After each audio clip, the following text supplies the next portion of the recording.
Hello everyone and welcome back to my channel. So in today's video we are going to learn how we can paint Aster flower in three different ways.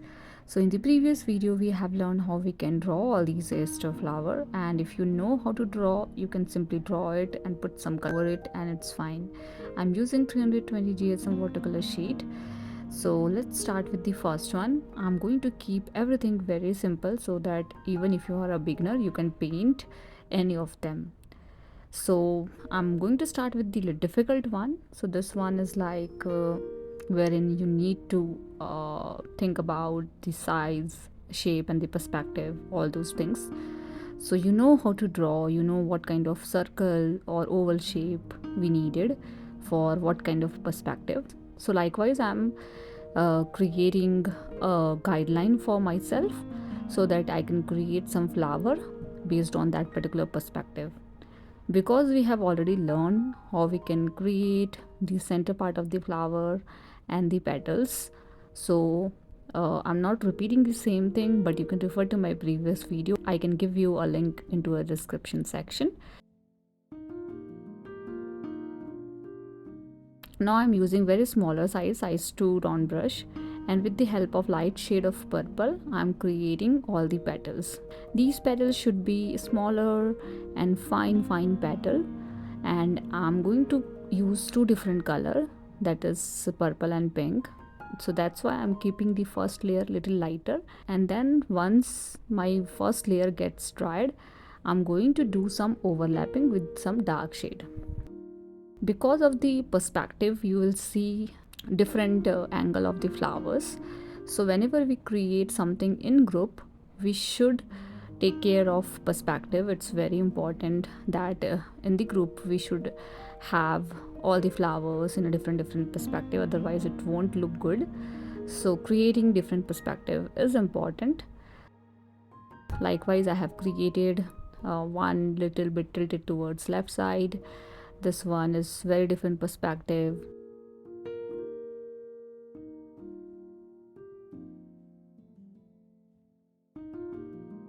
This one is more tilted towards the right side, and few flower birds as well. Now you can see the flower structure better. I have kept a negative space in between so that we are going to do some ovary area around that with the help of yellow color. So these are my petals. Let it dry, and once it gets dry you can add another layer with some dark shade in it. So with the help of little bit dark color, again I'm creating one more petal in between two petal.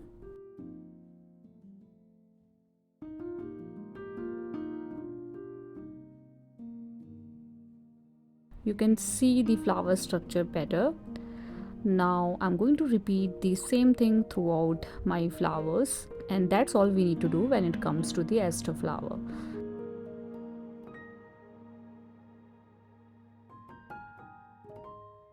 I think this process is also simple, but you just need a little bit practice around how we can draw it and how we can paint it. Now let's add the ovary. So I'm using yellow color, and with the help of clean water I'm going to spread this color in the center part of the flower. Then you can add a little bit of dark color as well, like brown or maybe dark yellow.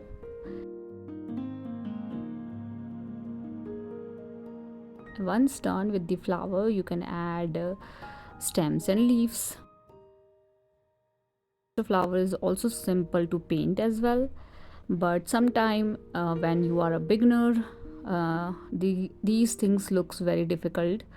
So I have two more approaches to do it in a simple way as compared to this particular way. Now let's quickly create all these stems and the base of the flower if needed.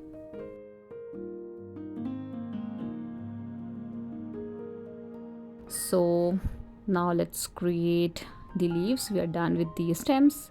So for the leaves I'm creating just single one stroke leaves, not doing anything additional. I'm using little bigger size this time. I'm using size 6 round brush for the leaves, and I'm creating all the leaves with the same color. Basically I'm not doing anything fancy. You can use different shades of green as well if you want to, and add all these leaves around the flower.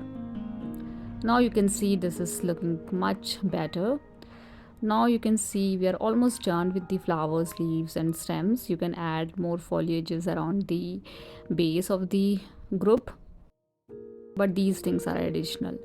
And we are done with the first way to paint Aster flower. Now let's learn a very simple way to paint Aster flower. So again I'm using the same sheet, but this time the approach is totally different and easier.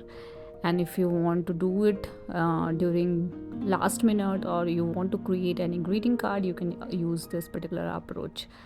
So I'm creating round kind of shape, negative space in between, in a different way. Like some structure are more on the oval shape and some structure are more on the round shape. So create something like this with the help of any color, whatever you like. I'm using purple and pink again, and in the negative space add yellow color.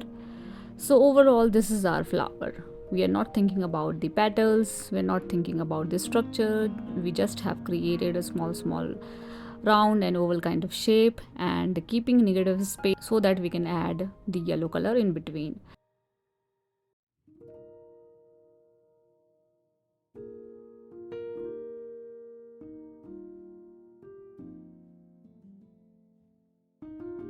You can add stems like we did for the first one. We are basically repeating the same thing. We are creating stems, we are creating leaves. You can create foliages.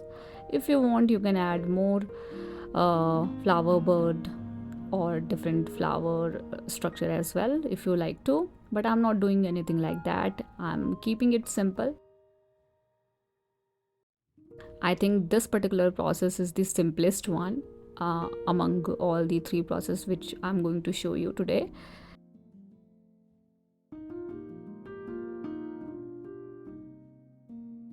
And then you can add leaves, and you can keep your flower structure like this only. This one is also sufficient, I guess. You can see the small flowers having a yellow ovary in it, and it's totally fine. But what you can do extra is, with the help of gel pen, once your petals gets dried completely, you can add structure of petals over to it. So basically uh, you can do the vice versa, like you can draw everything and then you can put some color into it, or else you can roughly paint all these flowers and then you can add petal structure with the help of pen. If you are a beginner, this is something you can easily do.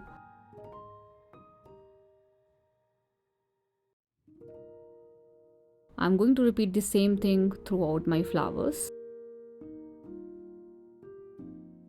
You can keep the perspective little different, keeping the base structure in a different way, so that you will get different perspective of the flower. And we are done. I think it's quite simple to paint the second way, I guess.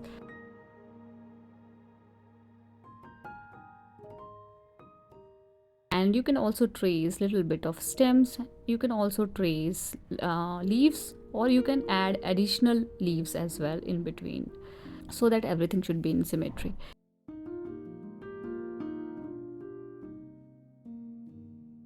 Okay, now we're done with these two way to paint Aster flower. Now let's learn the last one. This one is also fun and easy to paint. So I'm not using any masking tape, that's why I'm wetting my sheet only in the center. So I have wetted completely, going back and forth multiple times with the help of clean water. Then I'm adding dots of pink and purple, and it will gonna spread by own. And you can see this is more like a flower structure itself. You can add as many as flower you like to. You need to wetten your sheet. The sheet should not be damp, it should be like completely wet. And then you can add all these dots to create flower. You can add yellow dots as well, because this time we are not actually creating flowers, we are creating all these flower in a loose form. So I'm basically adding yellow dots and pink and purple dots. And then you can keep few flowers little bigger. You can also define shape as well, but do all these things when your sheet is wet. Now sprinkle some green color, then you can add stems. So now my sheet is still wet, so I'm adding few stems in between. This will gonna spread a little bit, but it's totally fine. You can add leaves in between and see how beautiful it is, like simple to paint. And once your sheet is about to dry or almost dry or already dried, you can add a little bit of petals around it. But this time you don't have to follow any process or anything like that. I'm roughly creating few structure around yellow dots so that we can see the ovary of the flower. We can see the petals in a blurry form at the background, and we can see the petals in the foreground as well. So that's why I'm adding all these petals in the foreground as well, so that we can see few petals properly and we can see few petals at the background in a blurry way. And then you can add stems and leaves to complete this. So I think this process is also simple.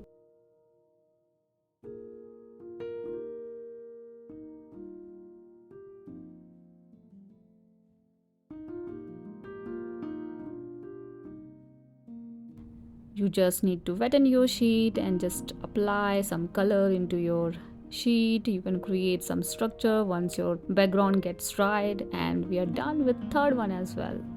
So we have completed all three ways. Hope you have liked this video. Do let me know which one you like the most, and please give me some feedback if you have any. And thank you so much for watching my videos. See you guys in the next video.